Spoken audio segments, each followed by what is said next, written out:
คนมากินแลบไก่ซอสอิตาเลียนมายองของอัลเฟรโดอันนี้เขาซื้อในเซเว่นเนาะราคาดีแห่ง33,000เองเนาะอันนี้ก็คือหน้าตาเนาะประมาณ80 กรัมก็ได้สำนี้เนาะอันนี้เขาอุ่นมาแล้วเนาะกัดเข้าไปก็จะเป็นแบบนี้ข้างในเป็นไก่แล้วก็มีซอสเนาะยังรู้สึกแบบคำแรกรู้สึกยังได้รสชาติแป้งหลายกว่าเดี๋ยวลองอีกเนาะนี่อันนี้ก็คือลองกินไปแล้วเนาะ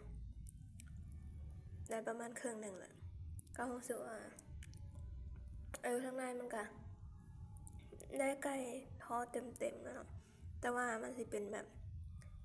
อันนี้ข้างนอกก็เป็นห่อแป้งนะแล้วไก่ทอดก็แบบ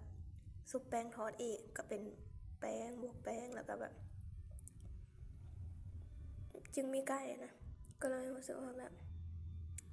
มันอยากแป้งหลายโพดนะคล้ายๆกับที่เฮาเคยกินอันนั้นนะอันเป็นกระบับชีสนะคล้ายๆนั่นแหละแต่ว่าอันนั้นมันสิว่าราคาสูงกว่าน้อยหนึ่งเนาะแต่มันด้านใหญ่แล้วก็ครบมีผักมีอย่างเนาะแล้วก็มีไก่มีนั่นนี่ประกอบหน่อยคืออันนี้ก็เข้าใจว่าเป็นของสำเร็จรูปเนาะก็เลยแบบสิได้ประครบนะแต่ก็ยังรู้สึกรสชาติบ่ผ่านว่ามันแบบมันแป้งลายพ้นนะนั่นแหละแล้วก็ซอสให้มาสัดส่วนยังบ่แบบยังบ่เข้มข้นพอนะถ้าให้คะแนนก็7.5โอเคบาย